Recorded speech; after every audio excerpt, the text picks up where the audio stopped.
This week we're going to hear about pressure groups and their influence on policy making in British government and politics.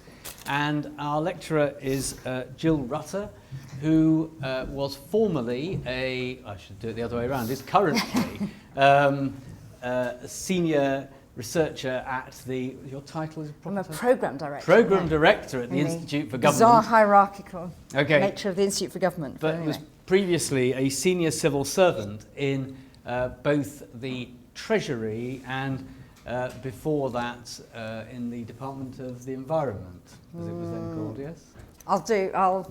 I was actually in the Treasury, then I went to the Department of the Environment, then I went back to the Treasury as number 10, and then I went to the DEFRA. So right, anyway. So in a number of government departments, and therefore is extremely well placed, both having undertaken research at the Institute for Government about the subject, but also has been on the other side, inside government, looking at the way in which policymakers are affected by the external impacts upon them. Jill. Okay, hello, good evening and welcome. It's a delight to be here. As Tony said, sort of my credentials for talking to you today about this subject are twofold, or maybe even threefold almost. First, that I was, as Tony said, a civil servant in a number of departments for a very long time, so I've got that sort of practitioner experience. Second, I now work at the Institute for Government. The Institute for Government, if it hasn't appeared on your radar screen yet, is a charity set up about 5 years ago dedicated to improving the effectiveness of government. I'm going to talk a bit about think tanks, but if you think that most think tanks are interested in what government does, we're interested in how government does it. So that's our sort of unique selling proposition, if I was marketing IFG to you. I've also, very briefly, I'm remembering this, worked in an advocacy organisation, but not in the UK, but in the US, and we'll come on to that a little bit. What I'm going to talk about is pressure groups, but not in a political sciencey sort of way, because you'll have seen from all those introductions that the one thing I can't offer you is a rigorous political science background. But I'm going to try to locate that more generally in the sort of ecology of how policy actually gets made. So I'm going to talk, I think Tony's given me about an hour. You may have noticed a bit of scrabbling around, which is because I forgot to bring my notes. So this may be slightly more spontaneous than you expected. They're being printed, but it doesn't matter. I don't usually speak with notes. So it's only that I haven't actually given this talk ever before. So we'll see how it goes. And then hopefully we'll have a bit of time for a bit of questions. This is all about the UK, predominantly about the UK. If you want some comparative stuff, we can possibly talk about some comparative stuff later. So, now, what's the best way of doing this? Just push that one on, I think. Oh, right. Not. Right. Okay, so what am I going to talk about today? So, a bit of structure. First of all, I'm going to do a brief canter over what's the landscape of pressure groups. Then, I'm going to offer you my sort of insiderish observations about the changing perception of the role of the pressure group. Then I'm going to talk a bit through some work that we've done at the Institute about the different models there are for external influence on policy making. These actually are models derived from the academic literature about how academic research can influence policy making, but I think actually it's quite interestingly resonant to the role in which pressure groups can play. And pressure groups, obviously, in some ways, there's a bit of a symbiotic relationship because they can feed off academic research. Then, and depending on how time goes, we'll see how many of these we look at. About 2.5, 3 years ago, the Institute ran a series of what we call policy reunions about successful, in inverted commas, we can discuss the definition of that, examples of policy making in government. And what I thought would be quite interesting, although this wasn't particularly a focus of those studies, was just lift out and use those to illustrate actually how some pressure groups have influenced policy in practice. And then at the end, I'm going to end with a brief overview of where we are now. So I hope that's okay. If it's not, feel free to walk out unless you're sort of mandated to be at the course. So maybe I shouldn't have said that, but anyway. But that's not what you were expecting, that's fine. So you're now with me for the ride. Okay, so who do we mean? These are some examples downloaded from the internet of various logos. So what are they? Well, there's the sort of very big representative bodies. I mean, the best known of those are probably people like the Confederation of British Industry. This is not going to be a logo quiz. The CBI, the Trades Union Congress, massively influential when I first joined government, now quite a diminished force. Very often those sorts of trade associations, though, have a much weaker influence on policy than you might think from their sort of numbers. And that's largely because in trade associations, they tend to have to go to a sort of lowest common denominator of what their sort of least willing member will put up with, and that sometimes slightly mutes their influence. But those are some of the sort of big traditional beasts.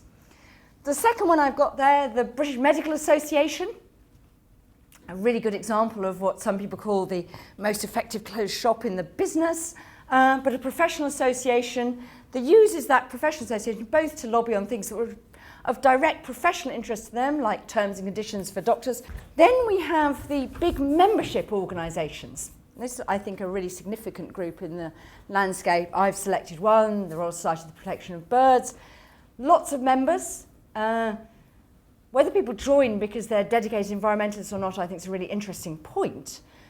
But they have big membership, people who like to go to bird reserves, just like birds, like their nice glossy magazine, things like that. But a really interesting sort of part of the political landscape.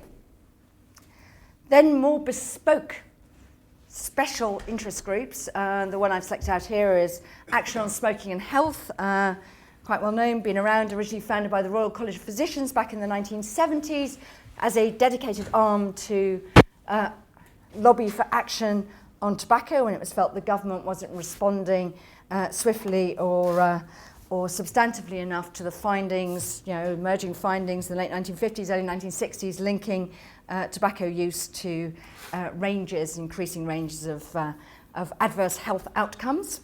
So those sort of people have been on the landscape for quite some time. And finally, I've put in here the sort of new kids on the block. The one I selected out is 38 Degrees. Don't know how many of you know who 38 Degrees is or why they're called 38 Degrees.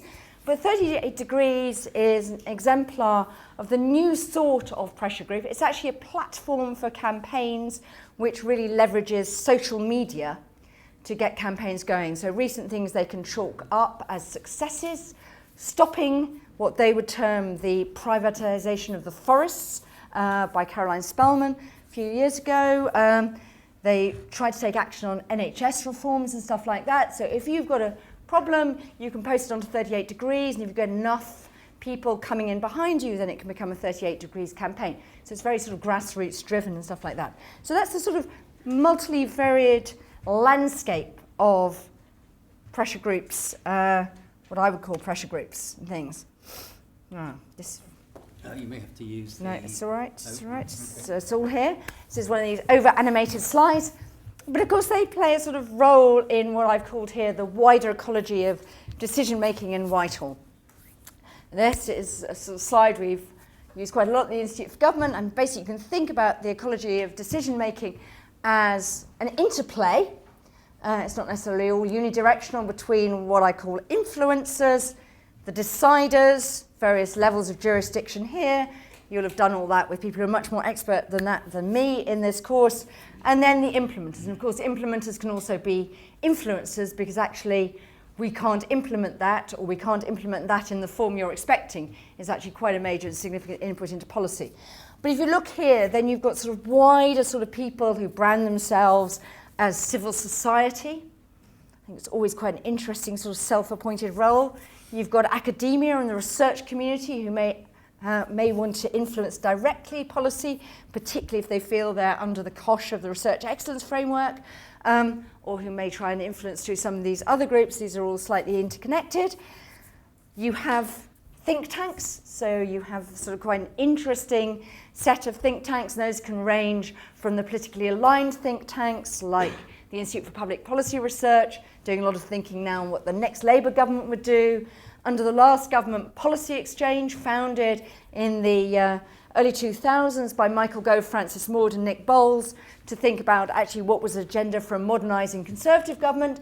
If you go to an event at Policy Exchange, you'll see a big chart on their wall which talks about 10 years of policy exchange, with lots and lots of sort of things, making it look a bit like the sort of centre of the universe, and they chalk up their successes.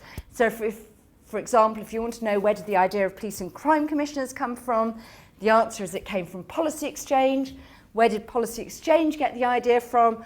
Well, they were trying to root around to work out how to apply the new government's narrative, or the new proposed hopeful government's narrative about the post-bureaucratic state. I think that's been put into the freezer, probably where it belongs for now, about citizen accountability, customer choice. They realised that you couldn't actually have a market in police services. You couldn't really have citizen choice about police services, so they went for another option, which was directly elected police and crime commissions. They got that idea by finding a paper by some, I'm going to say obscure, but might be watching. If you're watching, you're of course not obscure, but by some academic who'd written a paper looking at the experience of police and crime, directly elected police commission in the US quite some time before. So that was quite an interesting sort of way. So this is all this sort of network of influences. I've added on there are other influences, obviously, though, as well. There are other government departments. Other government departments can often actually act in concert with external groups to try and influence policy in another department. Remember, Whitehall is not monolithic. Whitehall is a mix of siloed interest groups, etc. It's quite interesting because there were days when we used to talk the language of producer capture, and one of my colleagues found a very, very interesting piece about the reform of the Canadian cabinet. And the Canadian cabinet was reformed and shot down because there used to be 30 members of the Canadian cabinet, and it was felt that each one of them was basically aligned with an external pressure group. So they reformed it down so that they weren't so captured by that. There are also numbers of other fora in which people act. If you look at the deciders, so obviously the pressure group can act on Westminster and Whitehall, but it can also act through the EU, through devolved bodies like Scotland, the Mayor for London. So there's a whole range of issues. One thing I should add, as well as the sort of politically aligned think tanks, there's a second sort of set of think tanks, which are the subject specialist think tanks. So if you want to think, you go to expert on health policy in this country, you'll go to the King's Fund or Nuffield. If you want to think about foreign policy, there's Chatham House, there's the Royal United Services Institute, International Institute of Strategic Studies, all of which who do external thinking on that. So there's quite a lively landscape over here, but not nearly as lively as in, for example, the United States. So that's that. Now, one of the things that I think is quite interesting is the sort of changing view of the legitimacy of external pressure. When I was a little baby civil servant, which was quite a long time ago, in the Treasury, we really prided ourselves on never talking to people outside because they were dodgy people. This was the era sort of just after the sort of Harold Wilson sort of beer and sandwiches at number 10, when you'd expect the trade unions to be brought in on a regular basis. Didn't stop the trade unions vetoing labour market reform under that 1964 to 70 Labour government. We'd had the sort of era of beer and sandwiches. We were now in the era, Mrs. Thatcher era, when actually you were talking about the vested interests. So you really saw pressure groups being a sort of vested interest there who would act as a blocker on reform. When I did politics at university, which is a long time ago, slightly predated me being a baby civil servant, when we studied pressure groups, you didn't actually study pressure groups in the British government course. You studied them in the US government bit of your comparative politics. Maybe that was just doing it at Oxford. Tony said it'd be much better at LSE. When we did that, it was seen as a uniquely US phenomenon, very much focused on Congress.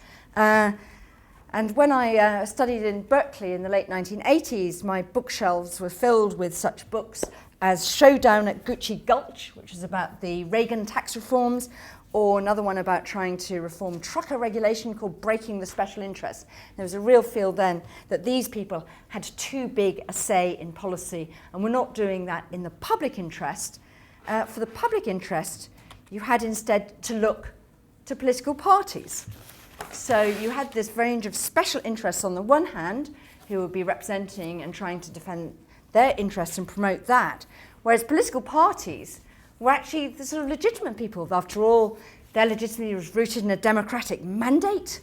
They had wide membership bases.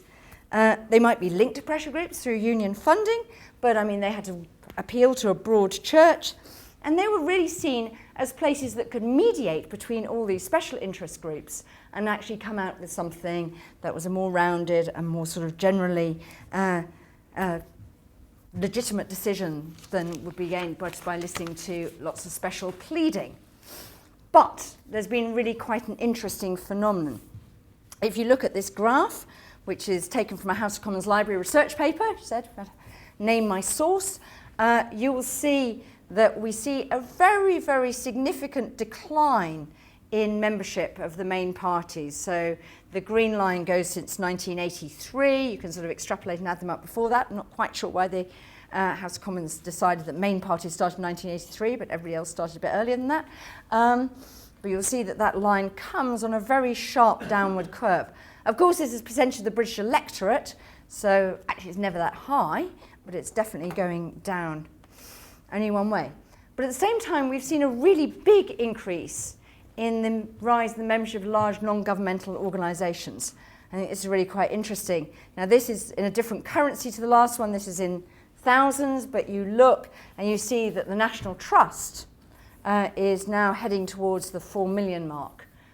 In 2010-11, the combined membership of UK political parties was about 430,000, so just over 10% of membership of the National Trust.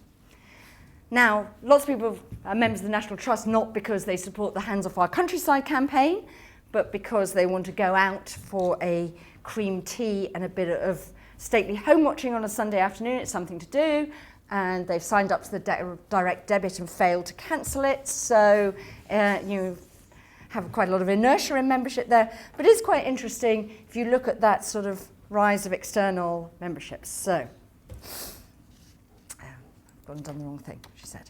Right, so we have a slight change in language with all these external people coming in. So from vested interests and blockers, we now have a position where governments feel less and less legitimate.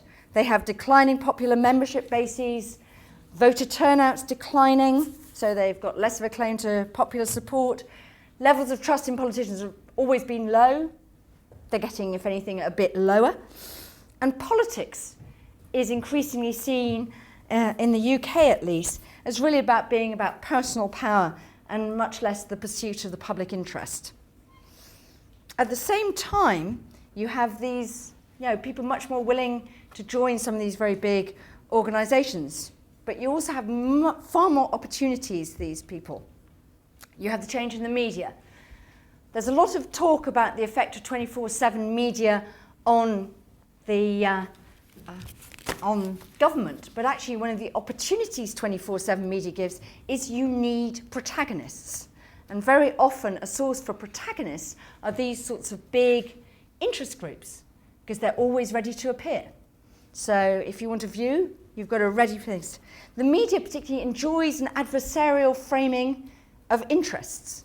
It likes people who are asking for something, people who are criticising, and it likes people who are criticising government. Interest group says government does good job is not news. That's been given a further twist in the last few years by the rise of social media, which allows really low cost and really rapid mobilisation. Nick Timmins, who used to be public policy editor of the Financial Times, wrote a study for us of the Andrew Lansley reforms of the health service in 2010. And the medical profession mobilised against these reforms, a series of events that ended up with an unprecedented pause to the legislation as it was going through. One of the ways they could mobilise so rapidly was just through Twitter. You can actually get loads of signatures on something now. And actually the government itself has legitimised it. First, under Gordon Brown, we had the number 10 petitions website where you could put up an issue.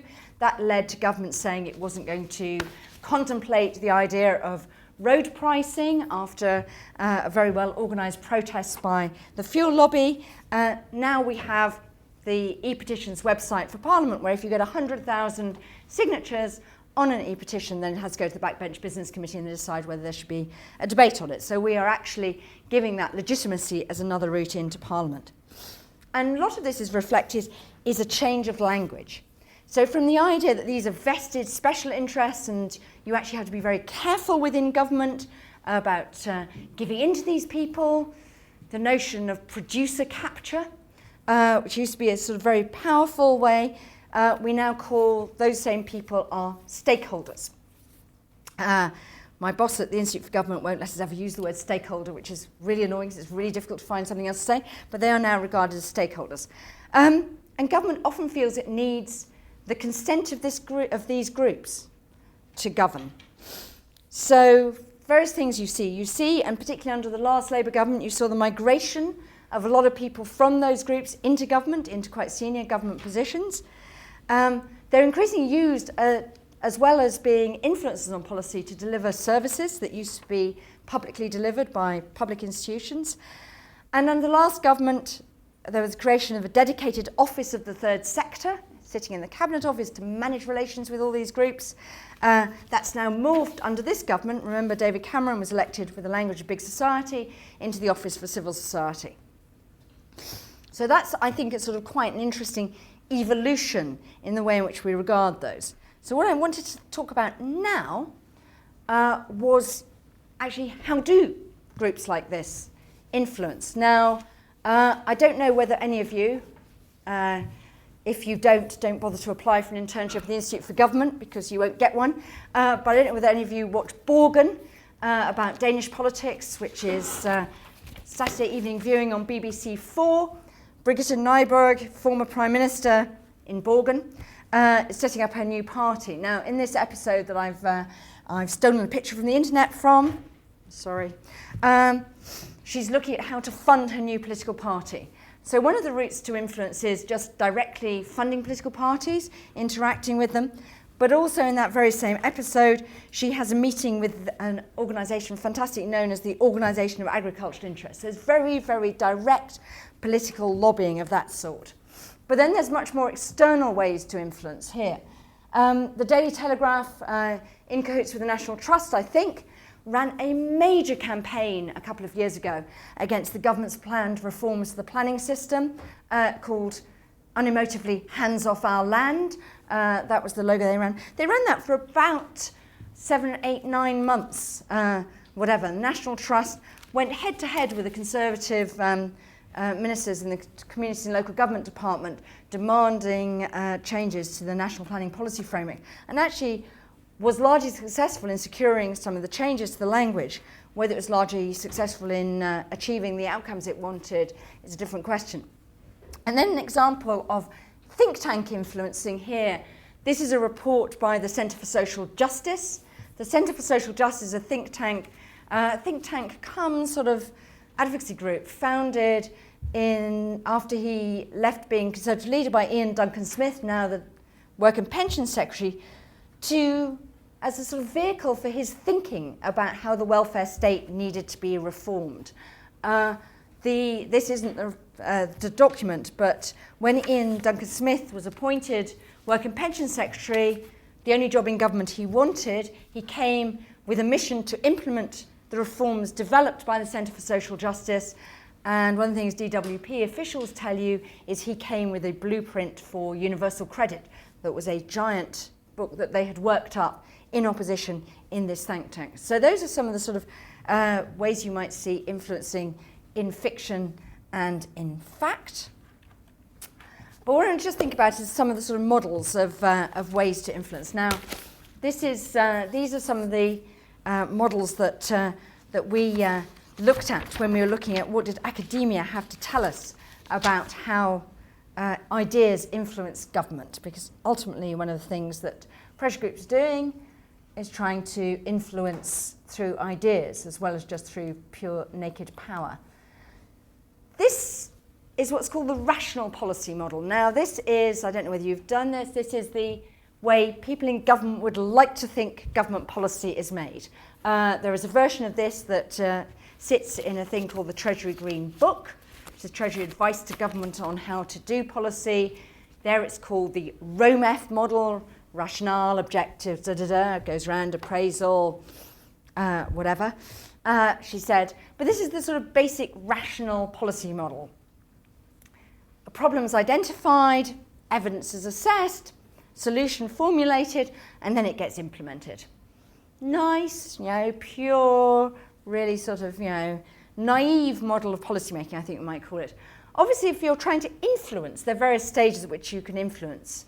Problems don't just surface out of nowhere. So you can influence the identification of the problems. Government is, after all, about priorities. So which problem gets tackled, which problem doesn't get tackled. You can help, in inverted commas, in the assessment of the evidence.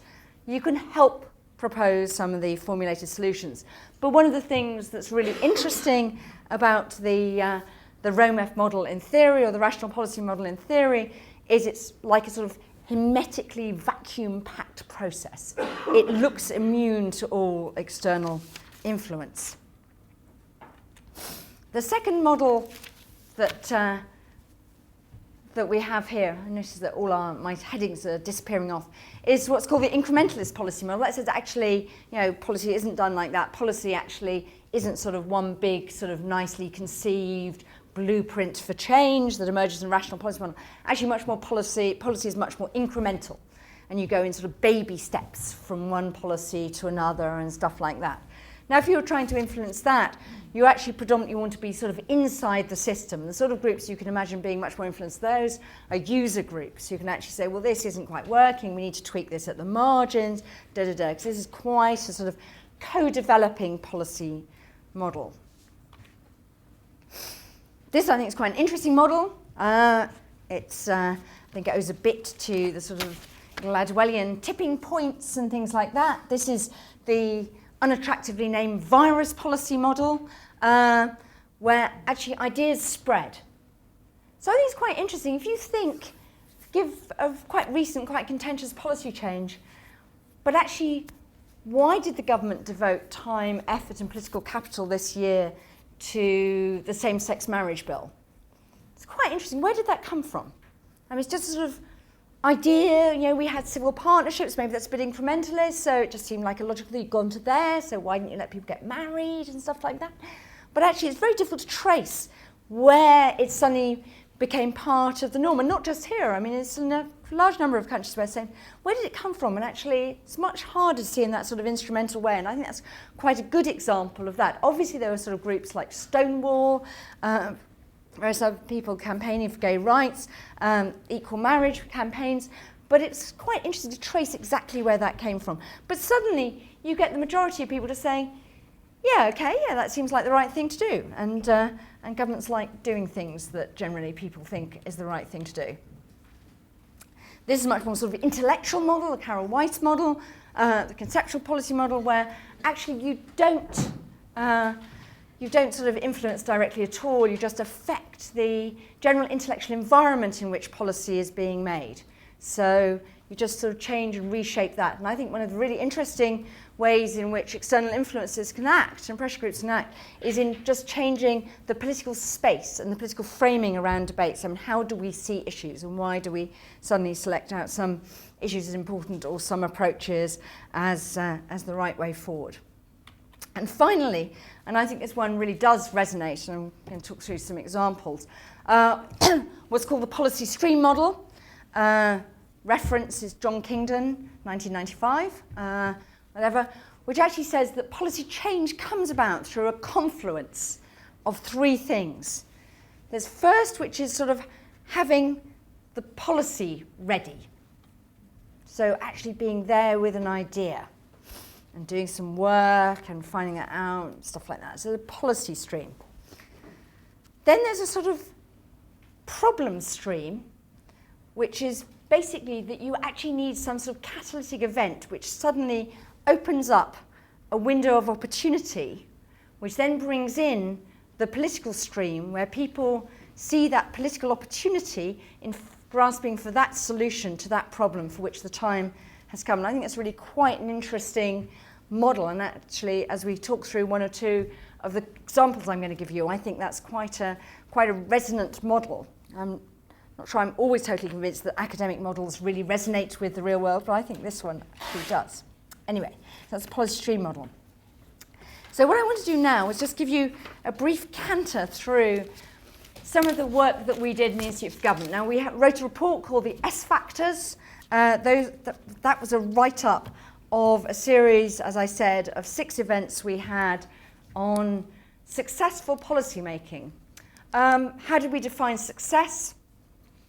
Well, the first thing, we actually didn't define success. We just asked academics in the Political Science Association, Political Studies Association, Tony may even have been one of them, to ask them to vote on what they thought were the most successful policies of the last 30 years. The 3 they put at the top of the list were the national minimum wage, devolution to Scotland. Remember, this was 3 years ago. This was before the SNP won a majority, when actually the immediate intention of devolution seemed to be slightly subverted, and privatisation. We then added 3 other examples of our own, which we thought illustrated what we have defined as successful policy making, which is policies that become sufficiently embedded that they sort of reframe the policy's starting point, if you wanted to use European language, sort of policy acquis. So they become the starting point for new policy development. Nobody bothers to go back, tries to reverse them. Basically, you are now there in terms of policies. You don't have to sort of go back, revisit. You actually have reshaped the policy landscape. So I'll tell you which 3 we've gone for, and you can debate whether we were right or wrong. We also wanted to do ones which had a slightly different policy process attached. Now, privatisation is actually, however many years it is today that British Telecom was floated, apparently, according to, well, it's 1984, so it can't be 30 years, it must be 29. So anyway, she said, by simple arithmetic, but it was today, so anyway. It was, in a year's time, it'll be 30 years ago today. But anyway, so 29 years ago today, the first big popular privatisation happened of British Telecom. For those of you that think, why on earth is anyone fussed about privatising British Telecom, what was quite interested was what happened before privatisation. At that time, if you wanted a phone line, you had to wait months to get a phone line installed in London. That seems now pretty well totally incredible. So if I want a new phone line, just go into the shop, one of many down the Strand, and buy myself a new mobile phone. So I don't know what's all that about. But anyway, it was quite interesting. Quite controversial at the time. Tories had done a few sort of minor privatisation, a bit of incremental policy making there. They'd done some testing, whatever. They'd not always been howling successes. 1 or 2 of them nearly stopped the privatisation programme in its tracks, for reasons very much like the debate we're having now about the Royal Mail privatisation, because the price looked horribly wrong when you saw what happened to the prices afterwards. But actually, this wasn't a case of big sort of pressure group influence. Instead, actually, the tactics that the ministers had to adopt were, they knew they didn't have huge amounts of public support for this policy. The tactics ministers had to adopt, Kenneth Baker was the minister in charge of BT privatisation, was a sort of stealth policy. And what they had to do was actually divide the employees from the unions. And they did that by tactically using employee share offers to make sure that they could persuade the employees to come on side. The other big blockers, actually, though, interestingly, in some cases, were the management of the privatised industries, who were not particularly keen on it too. So it was government versus, but it's government trying to manoeuvre around.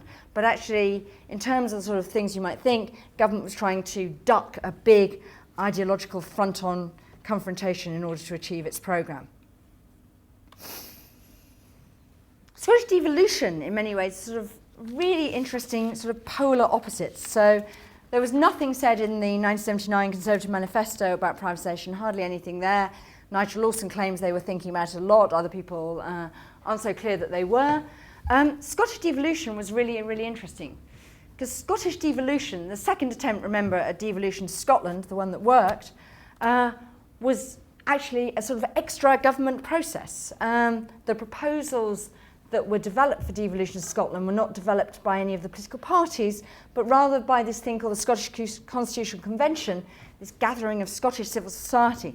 Because the one thing that everyone was clear about in learning the lessons from what went wrong in 1977-79 was that a package imposed by London was not what you wanted. You needed a Scottish homegrown solution, and there obviously wasn't a Scottish polity in any sense to do that. So George Robertson, who was the Shadow Secretary of State for Scotland at various points, said actually his big success was to get the party to buy the convention package.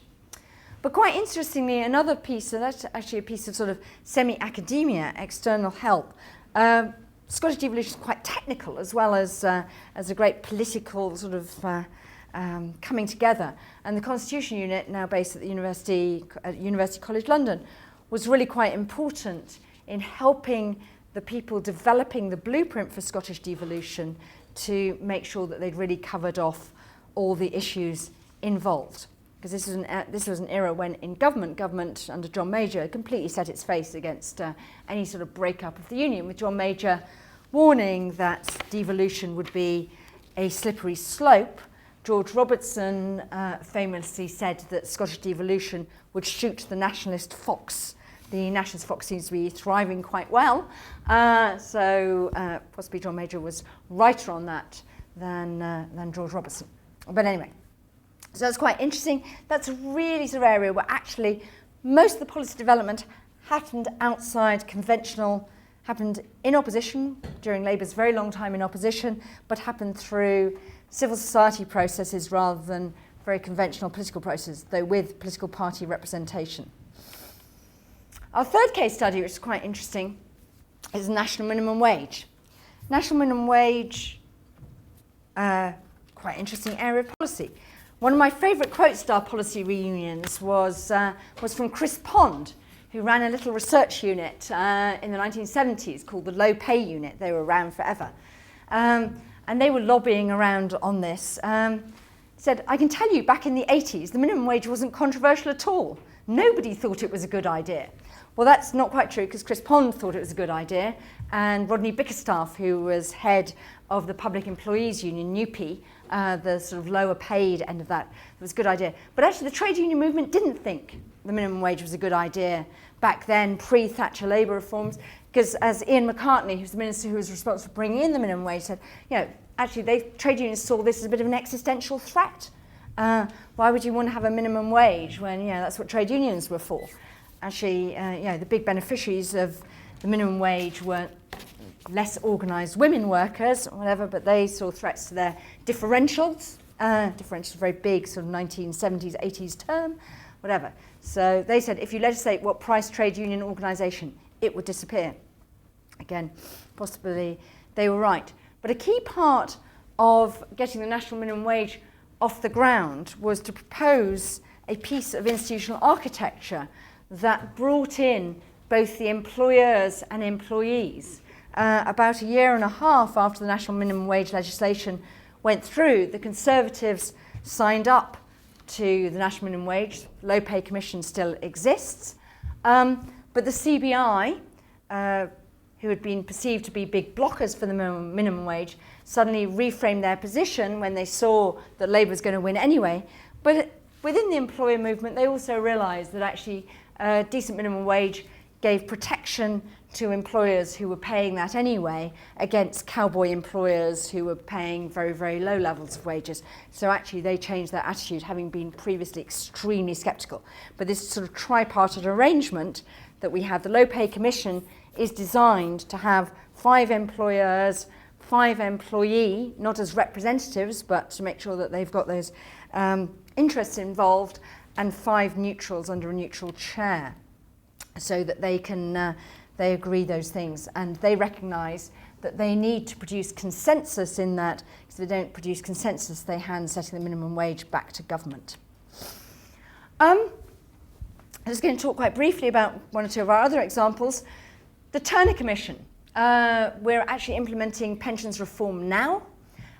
If you notice ads with various people from Dragon's Den or The Apprentice on them telling you that signing up to your employee pensions coming now, that's due to the Turner Commission, set up in 2002, effectively to resolve a dispute between Tony Blair and Gordon Brown over pensions, kicked into the very long grass there's a reason it went to 2006, remember there's an election in 2005, Gordon Brown didn't want it reporting before the 2005 election because he thought he could probably kill it off afterwards. But quite an interesting process, because this is held within Whitehall to be the sort of gold standard of rational policy making. We went back to that rational policy model. If you ask people when have they seen rational policy making in action, they will say the Turner Commission. The Turner Commission actually went about policy making exactly as you would like in that rational model. It went out and it was a 3-person commission. Adair Turner, previous Director General of the Confederation of British Industry, there because it was thought that he would understand business. Jeannie Drake, high up in the trade union movement, brought in, not to represent the trade unions, but because she understood the employee aspect.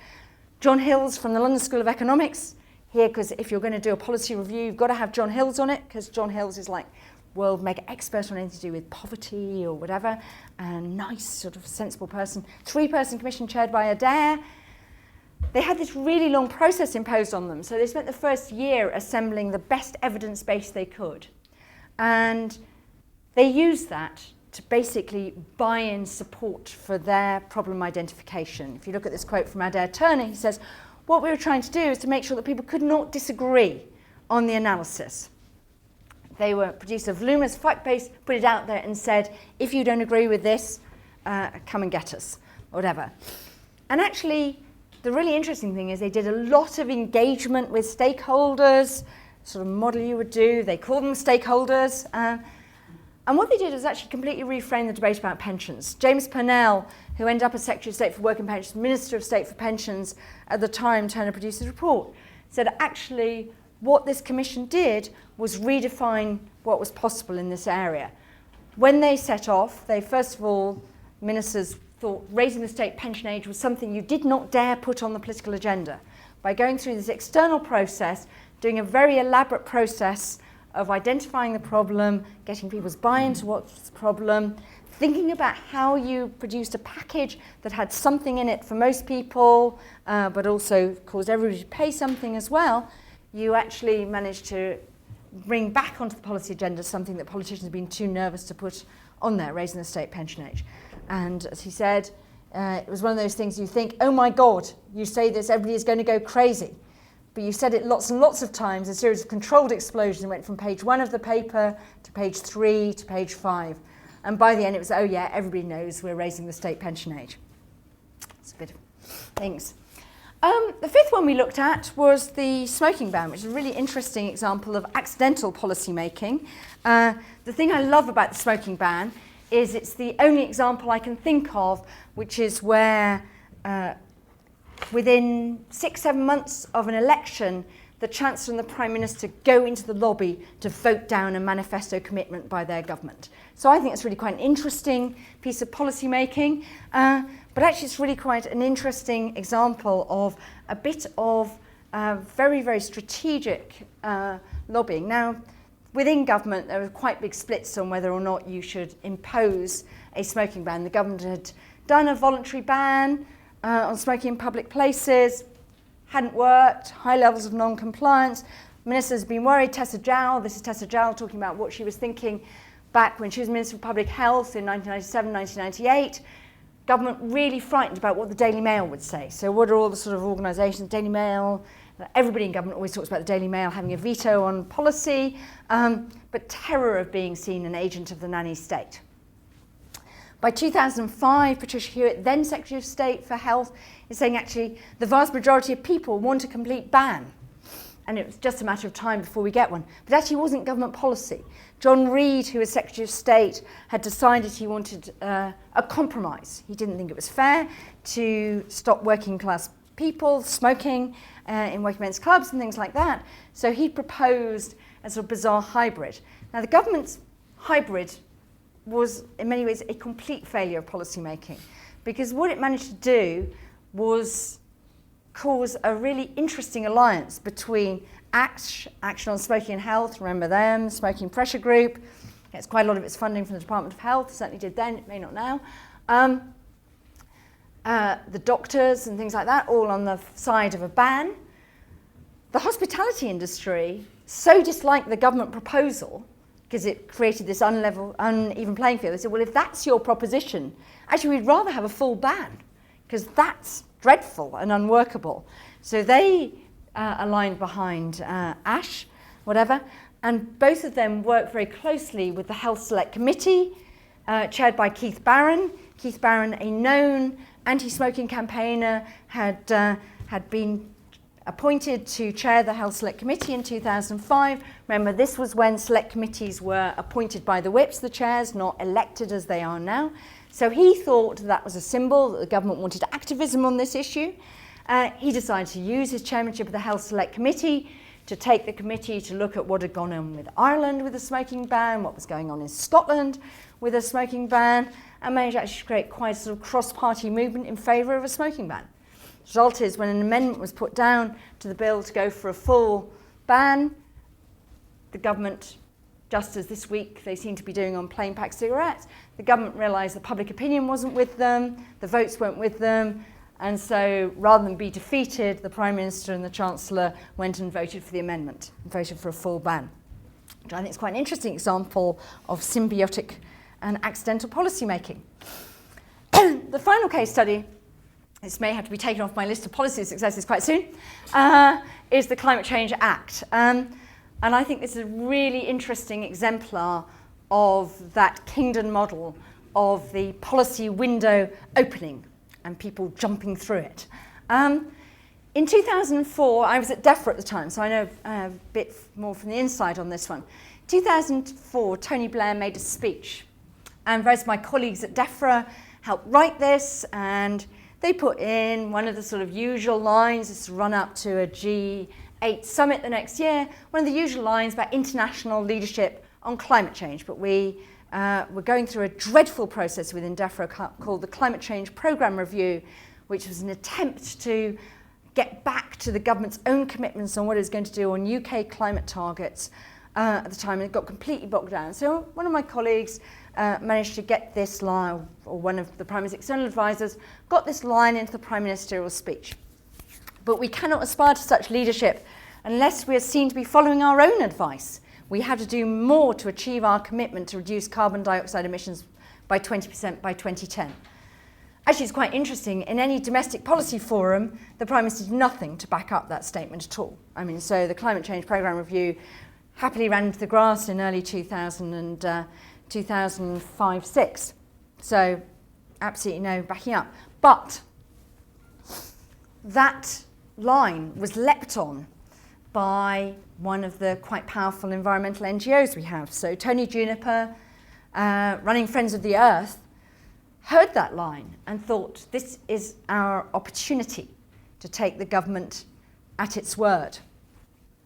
So he decided, he decided basically that Friends of the Earth would call off its other campaigns and put all its efforts into what was called the Big Ask campaign.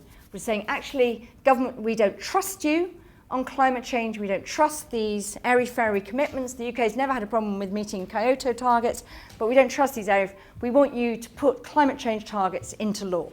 And we're going to run a campaign asking for that. Then, so he's doing this in 2005. In 2005, a certain David Cameron gets himself elected Conservative Party leader and wants to rebrand the Conservatives. This is the era of vote blue, go green, Huskies and things like that. David Cameron puts the Conservatives behind the Big Ask campaign. Appears, I think, at Trafalgar Square with Radiohead and whatever. The Liberal Democrats, Chris Huhne, comes in behind the Big Ask campaign. Labour government is the only party standing out against legislated climate change targets. David Miliband, we've got an advisor there, saying this is when the domestic agenda really took off. And frankly, you could say to number 10 in the Treasury, look, you're in a political race. And that's why you would win the battle. Because before that, climate change action had gone completely in things. So that's an area where actually slightly accidental line in the Prime Minister's speech inspired a radical change in campaigning, some new ideas coming out of Friends of the Earth, looking at what was going on in Sacramento. Bizarrely, the policy source for climate change targets was Arnold Schwarzenegger. Brought that idea back home, and you end up with the Climate Change Act. When the Climate Change Act was put through Parliament, there were 3 votes against it. So it's a case of policy making by extreme consensus. That's usually a leading indicator of policies that go horribly wrong, she said. But anyway, I just wanted to give a slightly more up-to-date example. That's a bit whatever. I talked a bit about Europe and things like that. I've talked very much about sort of pressure groups. I don't know whether any of you have read Damien McBride's book, which I sort of commend to you, but probably not unless you want to have a really cynical view of politics and policy. Damien McBride, former tax advisor, the Chancellor, former Chancellorial spin doctor, has written a book called Power Trip. And he talks about actually when you're in the Treasury, I used to do this job in the Treasury, you get loads and loads of what are called budget representations, people writing in about the budget. And he said actually, you know most of them are just sort of organised campaigns, and you get all these cards and stuff like that, and you send them back. They send in a card, you send them back a card from the Treasury saying the Chancellor will consider your request, and you want to get them all out before budget day because then you can give that answer rather than have to justify why you didn't do what they wanted, stuff like that. So it's a little bit of a game. But he says that actually the representations that were most effective were the ones that were written by people clearly sort of writing in longhand themselves about an issue that really meant quite a lot to them. And the example he gives is about VAT on church building repairs.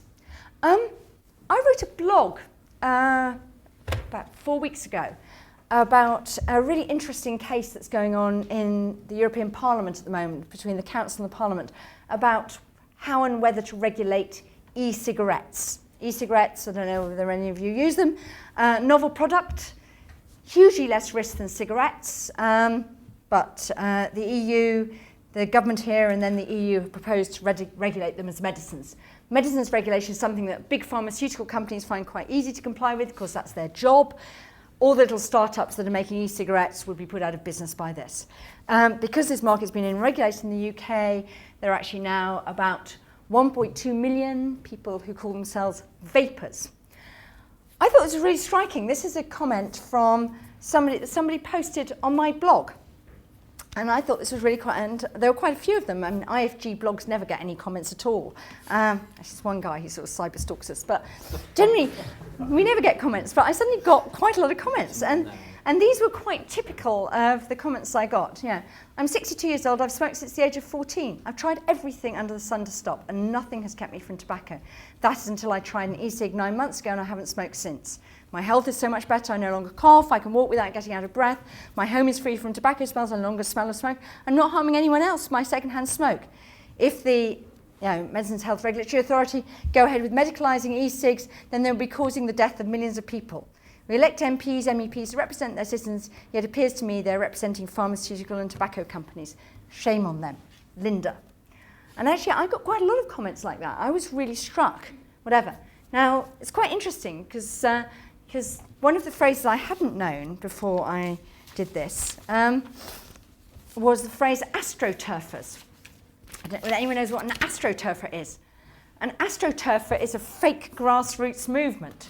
So one of the ways in which people dismiss this sort of comment, say they're just astroturfs, they're put up by the e-cigarette companies, use them. And actually you do see some of these campaigns. The tobacco industry has some quite interesting things through a thing called the Tobacco Alliance, who used to send us lots of pamphlets before every budget about things. But actually, to me, these actually resonate as really sort of genuine comments from people. But what's really interesting is this shows actually the breakdown of the pressure group model. Because the people who the government is engaging in this debate about what to do about the Tobacco Products Directive are neither the vapers nor the small startup companies who actually don't really have a clue on how to engage with the political process. If you're a little firm in Oldham or wherever, you don't know how to engage in the political process. So the debate is being dominated by the big medical lobbies, so Cancer Research UK, the British Medical Association, whatever, and they've all come out in an extraordinarily precautionary approach saying e-cigarettes, whoa, something you put in your mouth, we don't think we like them, regulate, regulate, regulate.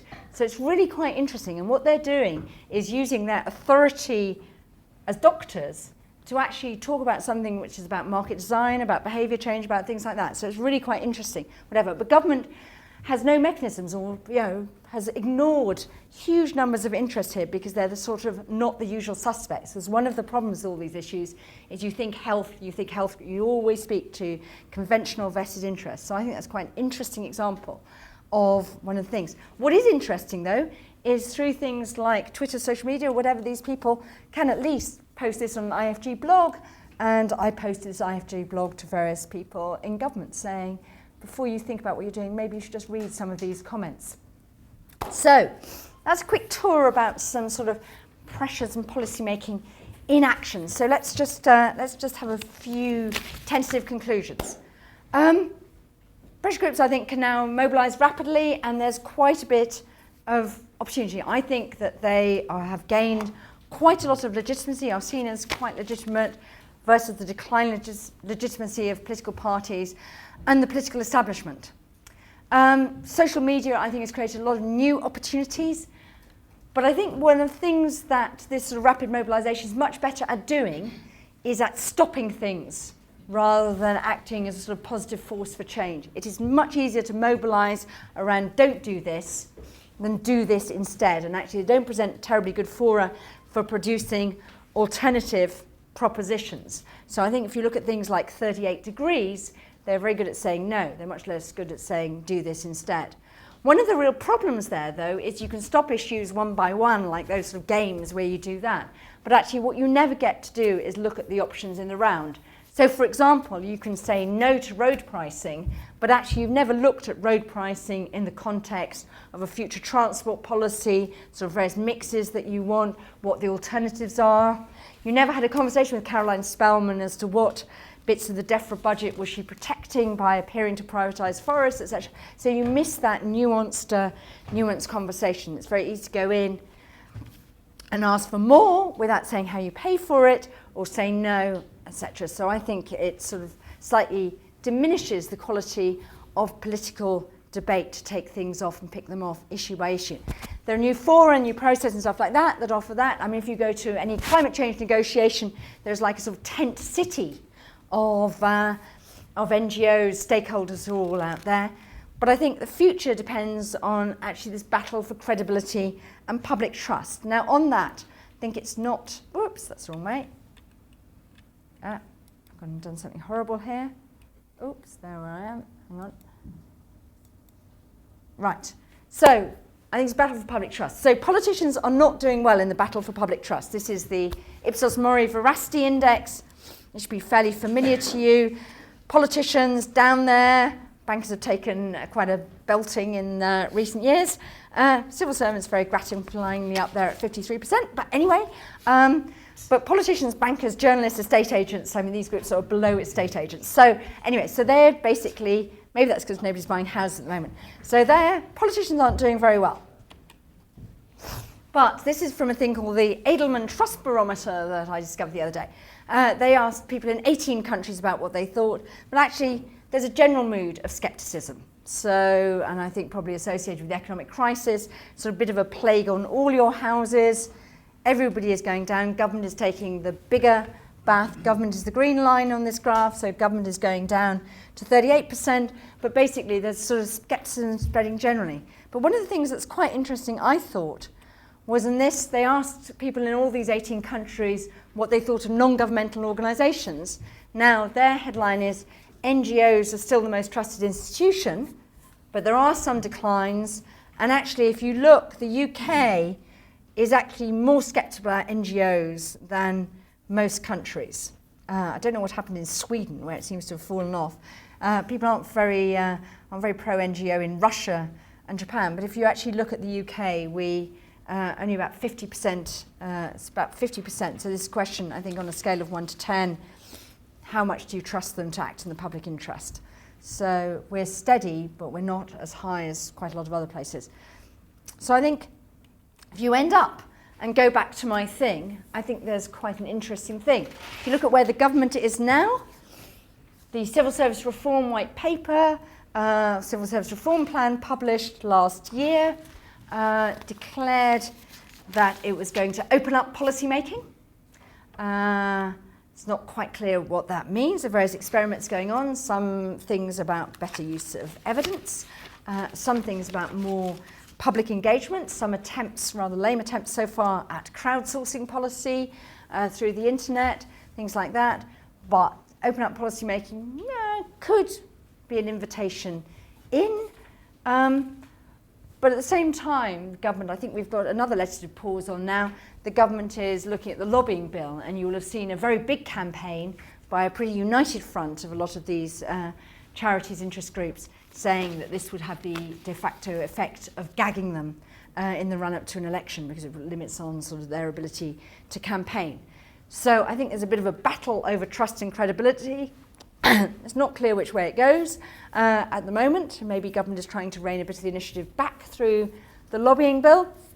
But anyway, so we will see how this all develops. But I think there's been quite an evolution over the time I've been observing British government at various range of close quarters in the role of interest groups. So, thank you very much. Thank you. Now, we have time for a few minutes, quarter of an hour's worth of questions, and I think, Francesca, you were going to lead us off today. So right at the beginning of your presentation, yeah.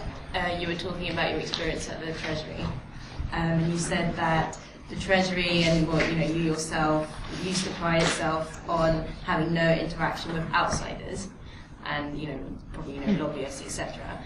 You personally, do you today see lobbyists as facilitators of debate and providers of information, or because of your past and you starting off at the Treasury, do you still have this image of lobbyists as perhaps slightly unethical in the domain of democracy, etc.?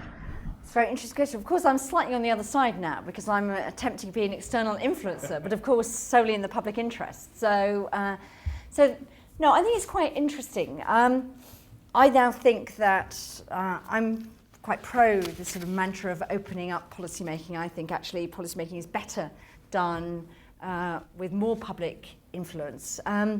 When my last department, DEFRA, we used, you can't be an effective official in DEFRA, you can't be an effective Secretary of State in DEFRA without really being able to engage with a whole range of stakeholders. I mean, DEFRA is like stakeholder central magnet. So, and we used to do a lot of work. Farmers are a big influence. Well, farmers are a very big influence. And DEFRA has actually set up a really interesting arrangement called the Animal Health and Welfare Board for England, which actually brings in sort of stakeholder representatives into policy making to put advice directly to the Secretary of State, which is quite an interesting policy innovation in itself. So DEFRA deals a lot with stakeholders, has to, because those big environmental groups, I mean, those are all the people that are trying to influence DEFRA policy. So what I think you have to do, though, if you are engaging with stakeholders, is you can't have a naive view of interest groups. One of the key things about these bodies is that they have to raise funds, they have to get profile, they're quite competitive with each other.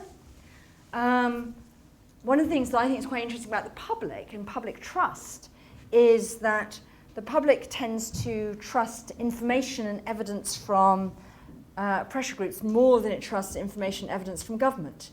But actually government is held to a much higher standard of account and scrutiny on the way it uses evidence than pressure groups or whatever. I mean, they use pressure group to back their case. They use it in a pure adversarial way. Government, I think, at least has some sort of pretensions to greater objectivity. So I think they're quite useful ways of testing ideas. One of the things you do notice in government, and one of the, I think, quite worrying develops in government, is that one of the effects of the downsizing of the civil service is that if headcount's gone down by an average of, say, 20% in departments, people are working across bigger spans of command, people are changing jobs even more often than they used to. You actually find that people who really sort of know the history of an issue are less to be found in government and more to be found outside. So if I deal with somebody from one of these groups, I'll find that they've been working on environmental issues for years. In DEFRA, I might just be picking up the brief, that week, that month, that year maybe. The chance that I really know why on earth government did something quite a long time ago, because an amazing loss of institutional memory in Whitehall is quite rare. So I think that's quite an interesting bit of dependency. And it's quite an interesting question, is to the extent to which academics, who hopefully held to a sort of higher standard of account than pressure groups, should have some sort of more academic objectivity, can fill bits of that gap. But I think there's quite a lot of dependency. We used to use people like the Green Alliance in DEFRA to convene a lot of the stakeholders when we want to do stakeholder sounding boards. But I think government needs to apply, it needs to be a critical consumer of pressure groups, I think. I think the Treasury's no thanks, and the Treasury isn't even there anymore, no thanks or whatever. Don't call us, we're in our ivory tower, and we won't even let down our Rapunzel-like hair is not the right place to be.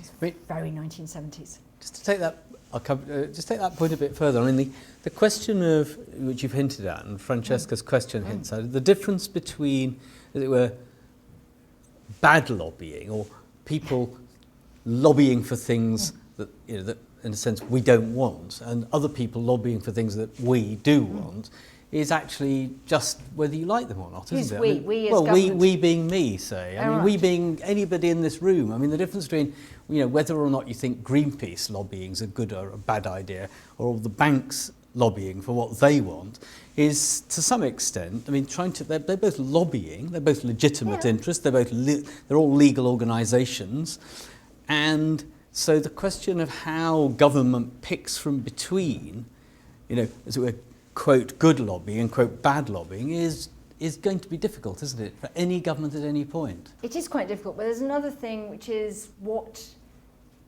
so you understand where they're coming from. Well, banks have a perfectly good point to make, don't they? They may have Banks a perfectly good point. Bonuses are good, they believe bonuses are good. And they can make representations that if you don't pay them bonuses, they will entirely offshore to Geneva, and the UK economy will go down in a sort of death spiral, and that's a very bad place to be. And you will sort of understand that and say yes. You will then need to test through your arguments, because when you announce your tax on bankers' bonus, if you're Ed Miliband or whatever, to pay for all the things you wanted to pay for, you will know that the British Bankers Association will go out and say this is going to drive business to Geneva, and you will need to have tested through your arguments to understand A, that's what they're going to say, and B, how am I going to answer it? By saying, well, actually, we've looked at the evidence, and we think banking is much less footloose than that, or let them go, or we actually don't want to be underwriting massive bailouts in the future, or whatever. Because actually, one of the things you're trying to do is to test out the strengths of your arguments through that. The other thing, though, is you can get, from talking to people, you can get some really quite, we haven't talked so much about co-producing policy, but you actually can get some really sort of interesting and different insights. Because actually, some of these groups also bring quite distinct areas of expertise to a thing, so they can bring sort of new insights on an issue. Now, you might want to go to different sources for that, but they are a place where let's try and think of an example. I mean, they can bring sort of quite interesting policy ideas for government. They can be quite useful if pressure groups float policy ideas. You can see what the reaction is without government having to have been involved. And they float them through think tanks to some. They can float them through think tanks. They can float them through think tanks. That's one way in which they do that. But one of the difficulties for government, I think, or for oppositions, is to realise the sort of quality of conversation they're having with pressure groups. It's always very noticeable. You can tell when everybody thinks that government is going to change, because when you go to an event with nobody's bothering to flock around the government minister, and everybody's flocking around the opposition spokesman like bees to a honeypot, because they're getting there. And I think it's quite interesting. One of the things in Nick Timmins' study of the health reforms was Andrew Lansley had been talking about his health reforms at conference after conference, and nobody had said, in the 5 years before the election, as his ideas formed, and nobody had said, these are terrible ideas, we will impose them, viciously or whatever, because actually, he wasn't in government, and you don't have that sort of conversation with people who are not in government. So no, I think there is a sense of people we like, people we don't. One of the things government does quite often seek, though, is endorsement. So one of the things, when we were doing budgets, we would quite often think, well, what are we going to do in the budget to get a good reaction from X group? So we would think about, what do they put in their budget representations? Was there something that's pretty low cost we could do? We used to call them lollipops.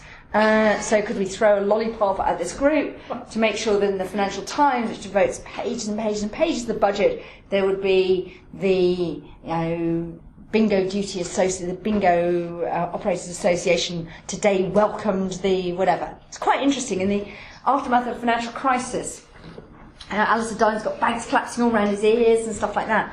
In his budget he partially reversed a change to bingo duty introduced in the budget before. Only went halfway back, and you thought, you've got the entire world economy collapsing on your ears and you're changing bingo duty. It's a bit sort of violins on the Titanic or whatever. Was that really the thing to do? And he still got denounced because they said, this isn't enough, we bingo, whatever, so that backfired. So anyway. Okay, the question is... Get what you deserve. And then one here, so we'll take that one then. I felt like there was something missing from your case study of the privatisation.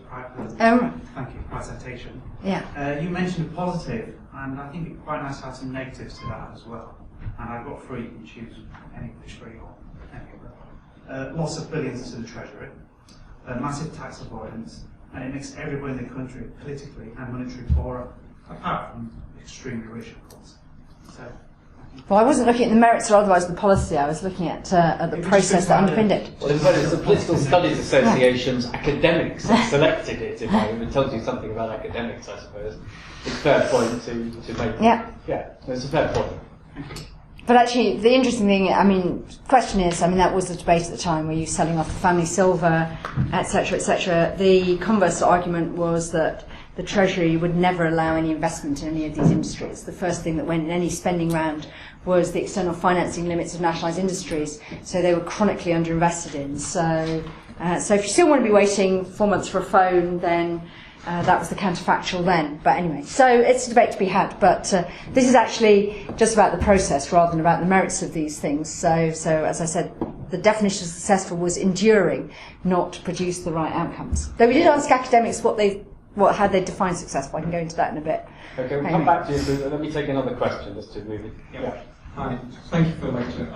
In the last 2 years, we've seen quite interesting developments in the landscape of policy making, especially with some examples of applying behavior insights and design practices in policy, the process of policy making. I'd just like to know, what do you think would have the implication for the landscape of policy making that you've shown if we apply some behavioral insights such as the cabinet officers, behavioral insights units, doing some work around it? It's quite interesting. Behavioural insights, I've got quite a lot of friends who work in the behavioural insights team.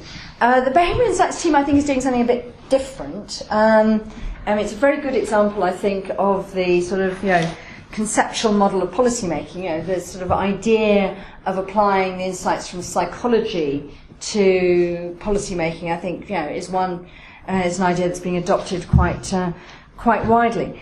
What they're trying to do is, I think, be more conscious about policy design. We tend to not really bother to think that much about how the policy will actually fall when it's implemented.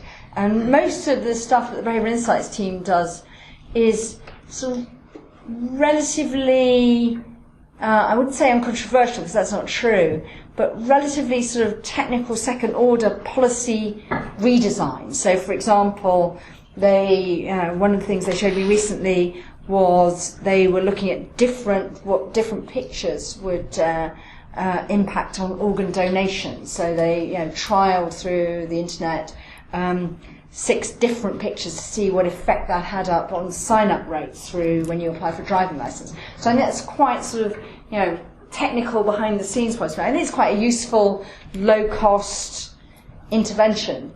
They are slightly involved in some of the responsibility deals, which I think is actually where you're getting the sort of behavioural insights taken more into corporate behaviours potentially. I mean, one of the things that Behavioural Insight's done is actually take the stuff that is normal corporate behaviour or marketing behaviour in. It's not an accident that every supermarket has all the sweets and stuff like that by the checkouts, because they know that is where you will sort of grab a few extra things as you're sitting there with your kid pestering you as you're waiting to pay and stuff like that.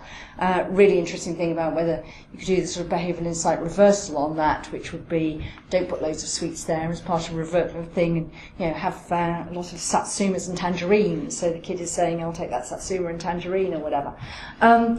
But I don't really see that as part of sort of as part of this debate about interest groups. But maybe I'm. I mean, Tony's making the connection for me. You gave this excellent sort of typology of the sort of academic. It's not the interest group typology; it's not sort of influences of research. So. So rational, incrementalist, the virus model, conceptual, and policy streams. Yeah. And how far do you think politicians are aware of that kind? I don't mean this. It's not a silly question. I mean, some politicians will be aware of the models, even if they don't give them the name. Yeah. I mean, how far do you think they are alert before your reports, for example, or academic reports, of this kind of rather more structured way of thinking about how they can do, or how they can make policy and deliver outcomes? Well, there's one model that government tries to promulgate, as I said, is this very rational model of policymaking. I mean, that is supposed to be a sort of model. But you will still see. So within government, you see a lot of people talking about what's called the policy cycle, which is this sort of thing. It's basically that diagram, but with a loop round, because you get sort of evaluation into the next sort of rationale for the next policy adjustment, which is how they manage to make it a sort of proper circle. The evaluation bit actually it's usually quite lagging. I think, though, interesting with sort of what work centres, where that's going to make a bit of a comeback, or a bit of an appearance on the scene. I think politicians would probably recognise the one. I think that they would probably recognise as the opportunistic model.